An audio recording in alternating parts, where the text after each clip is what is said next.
Hey folks, now that iOS 7 is out, I feel like it's a good time to share my bevy of obscure iOS tips. So my goal here is not to give you, the same crap you always see, like, oh, there's a menu here now where you can change stuff in the notification center. Yeah, we all know that. I'm hoping that some of these are a little bit more advanced and that even some of the experienced iOS users won't know many of them. So let's start off with number one, which is actually iOS specific. Not all these tips will be. They all exist in iOS 7, but some of them also exist in previous versions. So Parralax is this new effect of when you move the screen, the icons and the background move around. I think it's kind of annoying because it's almost too subtle. And for anyone who doesn't like it or is concerned that it might drain their battery life, there's a way to disable it. So let's go into settings, and we're going to go into general, accessibility, and scroll down a bit and you'll see this option called reduce motion. And the explanation text says reduce the motion of the user interface, including the parallax effect of the icons and alerts. Let's turn that on. And when we go back to the home screen, there's no longer any background movement or any movement of the icons. The explanation makes it sound like it affects other parts of the operating system, but as far as I've seen, folders work exactly the same, and all the menus do as well. Maybe there's some other obscure motion thing that it reduces, but that works fine. So let's see, number two, open in background in Safari. I can't believe this isn't on by default. So normally in Safari, you go to a website and you might say do a Google search, and then you want to open a couple links off of that page before going and exploring them.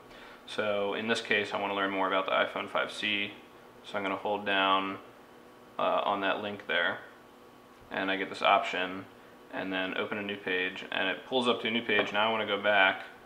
Oops. Now I want to go back to that page and continue, opening a couple more pages. That's annoying having to jump back and forth if you're going to open 5 or so pages. So to make it so you can actually open pages in the background, go into settings,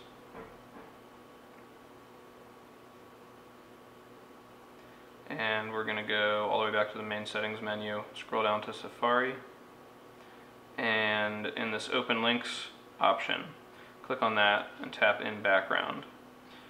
Now when we go into Safari and we go on a page where we want to reference multiple links, we can hold down on the link, and now you can see, oh, it says open a new page. I probably have to force quit the app real quick to let it reload those settings.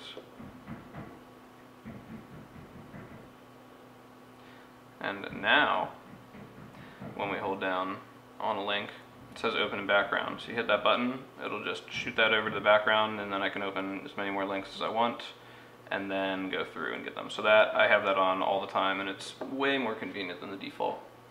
Number three, custom keyboard phrases. This is really handy if you use abbreviations a lot or want to use abbreviations. Sometimes I'll tell people, like OMW on my way, but for like parents or other people who don't get those abbreviations, they don't know what you're talking about and you don't want to say that.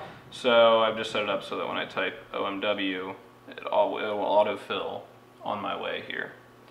And you can do that for any custom phrase that you want. It's also useful for filling in if you have a long email address. You can make a custom phrase for that where you can hit 2 letters and have it autofill it. So you do that by going to General and then down to Keyboard,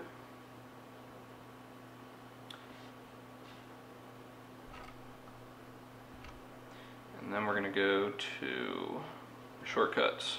So as you can see here, I have the On My Way shortcut, and all you have to do to add a new one is hit the add new shortcut under here.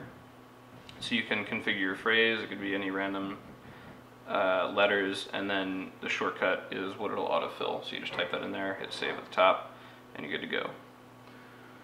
Custom vibrations is number 4. And this is one that I also love. It used to be hidden in accessibility, and then they expanded it a bit. Now it's in Notification Center. So we're in Settings, Notification Center, and basically what you want to do is, for many of the apps here in this include list, for stuff that can pop up and give you a notification, you can set a custom vibration, which is great if you're someone like me who has their phone on vibrate all the time, and you want to be able to tell the difference between a phone call, a text message, an email, Facebook, blah blah. So you go into under Notification Center in the include list, you go into whatever you want to configure the vibration for. So let's say messages, and you want to go to alert sound. And then actually if you scroll up, it's kind of hidden. Alert tones is default, but if you scroll up, you see the word vibration. So what you can do now is pick any one of the existing different vibrations here. You can probably hear those. Or you can go down here to custom, create new vibration, and then what you do here is you actually tap to make your own sequence of vibrations. So every time I tap, that's when it's vibrating. So you can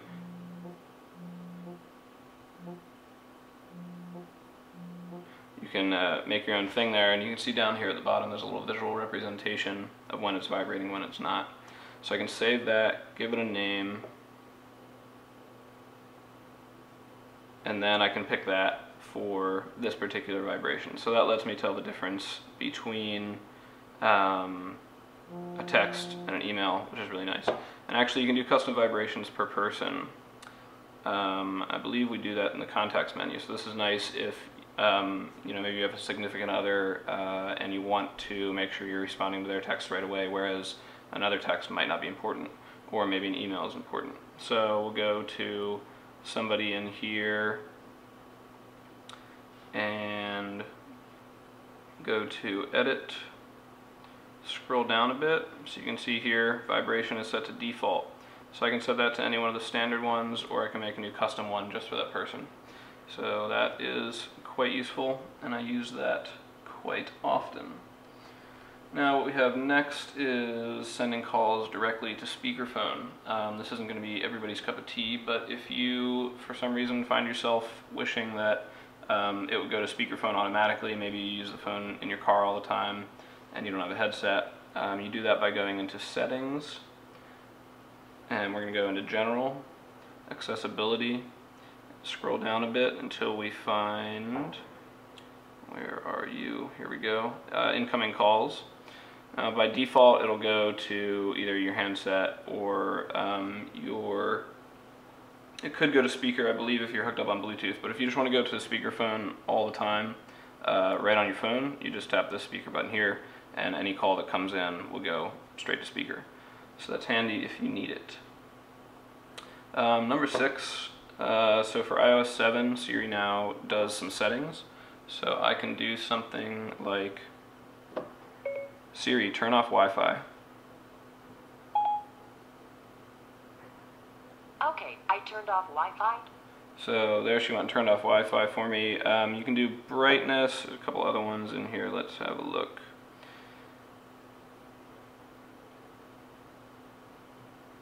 Let's see, she'll do airplane mode, Bluetooth, she can go into specific settings, turn on Wi-Fi. There's probably a couple others not in this list, so let's see. Facebook settings.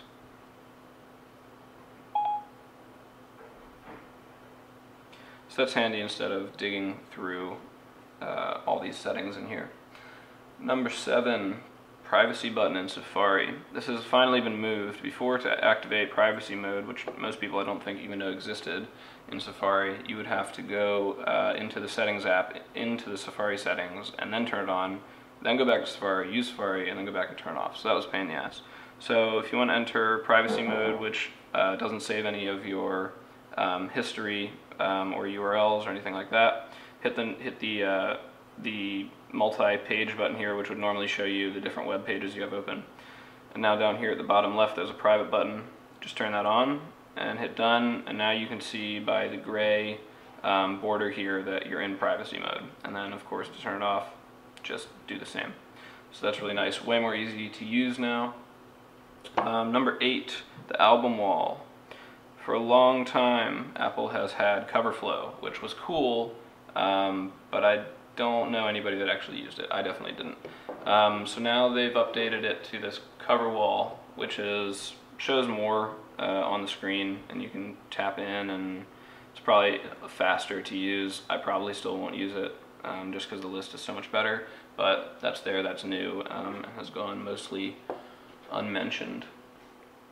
Measurement in the Compass app. So the Compass app is new for iOS 7. They have a cool calibrate little mini game almost where you roll this ball around to get it to sense the fields properly. So here's the compass. So the measurement is, which could be useful for astronomers or anything like that.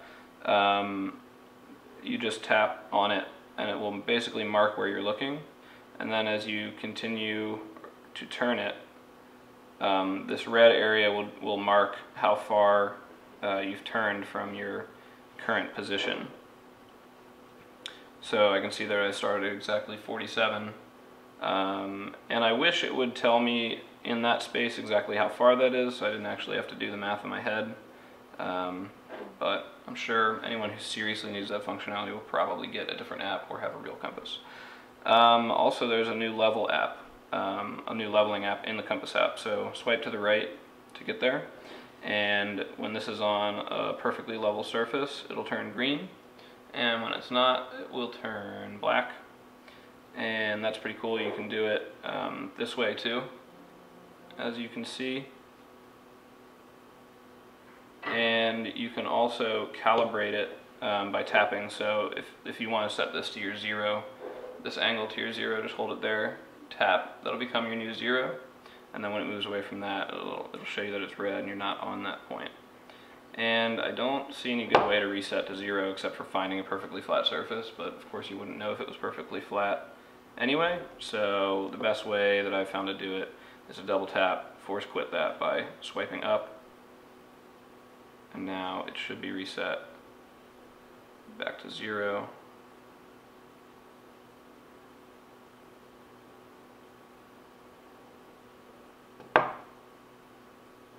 I believe it is. So what do we have next? Well, actually you did 9 and 10 right there, so 11 is the built-in dictionary, which anybody who uses iBooks probably knows, but most people don't know that the dictionary is available in any application that you can highlight words in, so, or just anywhere in the OS. So here in the Spotlight search, if I can highlight this word, I can go to the dictionary and define it. Oh, maybe not here actually. Let me go Safari, my mistake. So in many places where you can highlight words, you can pull up the dictionary. So here I just have a search, I'm going to select that, and then the define button will pop up over here, and that'll pull up the dictionary and tell me all about the word hello, which I have no idea what that means. Number 12, enable battery percentage. You can see up here I have 61% left. So many people I know don't have that turned on, and I don't really blame them because it's in a really obscure place, but it's really useful because by default it's really hard to see if you have like 50 or 60%, which is, you know, a pretty big difference. So you're going to go into settings, general, usage, and then just flip on this battery percentage slider, and then you have a battery percentage, which is really useful and should be on by default. Number 13, free emoji icons. So if you go to the App Store, you can search emoji, which are those little smiley faces that you may have seen people use before. I kind of hate them, but some people like them. And in the App Store, you can find apps and buy them, but I don't know why, because you can turn them on automatically for free. So I'm going to show you how to do that. We're going to go into General, scroll down to Keyboard, hit this Keyboards button here, and then we're going to hit Add New Keyboard, and then all you have to do is scroll down to the E's, hit this one that says Emoji, and now you can see it's in your list there. And now anywhere that you can type, and I swear I'm not lying to you this time, in the spotlight search, hit this little world button right here, which will switch you to your other keyboard. And now we have our emoji list here, which has like thousands of icons, which is just crazy, and it's free, which is great. So don't pay for an app in the App Store because you can do it for free. Let's see, number 14, invert colors. I like to do this as a prank, also because it kind of looks cool, but many people don't know about this, so they think their iPhone's broken when you do it, which is great because everybody has an iPhone, and you can confuse them, which is fun. So go into settings, general, accessibility, and then there's this invert color button right here. So you just flip that on, and it just flips the colors completely. So this is actually designed for people with various vision problems to add more contrast to make it easier for them to see, but it also just looks kind of crazy cool and confuses people when they don't know what's going on with their phone. Number 15, week view in calendar, something many people don't know. In the calendar, you've got your day view, and you've got your month view, and you have your year view, which oddly week view is missing, except it's not, it's just hidden. All you have to do is rotate sideways, and now you can get your view in a week, which is kind of nice if you have a weekly schedule. So number 16, this one, really obscure. If you've ever used it before, I will be amazed. In Maps, we can print directions. Yes, it's weird, but sometimes you want backup maps in case your phone dies, and if you happen to have a printer configured that you can print from, you can print your maps. So in the default Maps app, you should get your directions. It's going to tell us our route here to Colorado. And then you hit this little I button down here at the bottom right, which is normally where you would switch between your map modes, hybrid, satellite, etc. And right under here there's a button that says print map, and you can say how many copies you want. You would pick a printer if you have a printer configured to wirelessly print, and then just hit the print button, and then you can get your directions, which is cool, but I don't know anybody who's ever used that before. 18, putting more than one picture into an email or SMS message. So normally when you make a new email, if you want to insert a photo, you can go here, hold to click and let go, insert photo or video, and now I can put in one photo at a time, which is annoying if I want to attach 5 photos. So to fix that, go to your Photos app, go into your camera roll, hit the select button at the top right, which will let you pick photos, and then you can hit this button right here, the share button, tap mail or message, and now it will plug all of those into your email with no problem. For email, let me see if they've changed it for iOS 7. Yeah, email you can only do up to 5 for who knows what reason. I think you can get around that limit by selecting more than 5. Let's just test it now. We'll select 8 and hit the copy button, because the email option actually disappears after you select more than 5. So we've copied those. I'm going to go back to our email, and I believe we can just paste all 8 in there. If you have a phone like the 4S here, it can get a little sluggish, but it looked like it just pasted those in no problem. I think there's a hard limit, something like 50 photos, and if they're particularly big, you'll probably crash out before that, but you can do more than 5 at once with that copy method, which is good. So number 19, this is new for iOS 7. In many of the menus, you can now use a swipe back gesture to navigate around. So if I'm in Spotlight Search, I'm going to swipe back. Just a quick new gesture that they added. And pretty much anywhere where you go into a menu where it slides to the right, you can slide back. That applies in the Music app as well, which is kind of nice when you're digging in and out of albums. And finally, number 20, you can use your LED light back here as a notification light. And we're going to do that by going into Settings, And under General, then Accessibility, scroll down a bit, and enable this LED flash for alerts option. So this will work for anytime you get an alert, like an email or an SMS or notification. And I'm gonna send myself an email real quick to show you what that looks like when I receive it. So you can see there's my custom vibration for an email, and the light flashes once to try to get your attention. It'd be cool if it were more than that, but if you have your phone flipped upside down, maybe it'll catch your eye. So there you have it, folks. That is 20 tips in iOS 7. I hope you enjoyed this and learned something new. Thanks for watching.